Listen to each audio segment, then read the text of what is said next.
ಯಾವುದೇ ರೀತಿಯ ಅಭಿವೃದ್ಧಿ ಕಾರ್ಯಗಳು ನಡೀತಾ ಇಲ್ಲ. ನೀವು ಎಲ್ಲಿಂದ ಎಲ್ಲಿಗೆ ಹೋದ್ರೂ ಸಹ 1 ಕಿಲೋಮೀಟರ್ ರಸ್ತೆ ಸಹ ಮಾಡುವಂಥದ್ದು ಇಲ್ಲೂ ಕಾಣ್ತಾ ಇಲ್ಲ. ಸುಮ್ಮನೆ ನಾವು ಅಭಿವೃದ್ಧಿ ಮಾಡ್ತಾ ಇದ್ದೇವೆ ಅಂತೇಳಿ ಮುಖ್ಯಮಂತ್ರಿಗಳು ಶಿವಕುಮಾರ್ ಅವರು ಬೊಬ್ಬೆ ಹೊಡ್ಕೊಂತ ಇರೋದು ಬಿಟ್ಟರೆ ಇನ್ಯಾವುದೇ ರೀತಿ ಅಭಿವೃದ್ಧಿ ಕಾರ್ಯ ಆಗ್ತಾ ಇಲ್ಲ.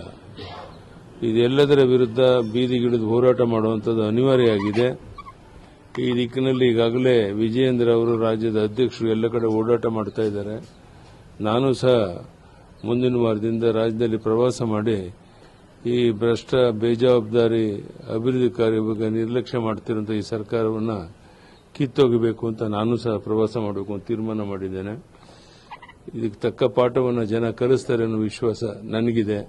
ಈ ದಿಕ್ಕಿನಲ್ಲಿ ಪ್ರಯತ್ನ ಮಾಡ್ತಾರೆ. ಜನಾರ್ದನ್ ರೆಡ್ಡಿ ಅನರ್ಹ ಅಲ್ಲಿ ಯಾವ ಹಂತದಲ್ಲಿ ಚುನಾವಣೆ ನಡೆಯುತ್ತೆ ಬಿಜೆಪಿ ಅಲ್ಲ, ನನಗೆ ಅಂದಾಜಿಲ್ಲ ಅವ್ರ ಜನಾರ್ದನ್ ರೆಡ್ಡಿ ಬಗ್ಗೆ. ಅದೇನು ನಡೆದಿದೆ ಅಂತ ವಿಷಯ ಅಷ್ಟೇ ಗೊತ್ತಿದೆ ಹೊರತು ಚುನಾವಣೆ ಬಗ್ಗೆ ಏನೋ ಮಾಹಿತಿ ಇಲ್ಲ.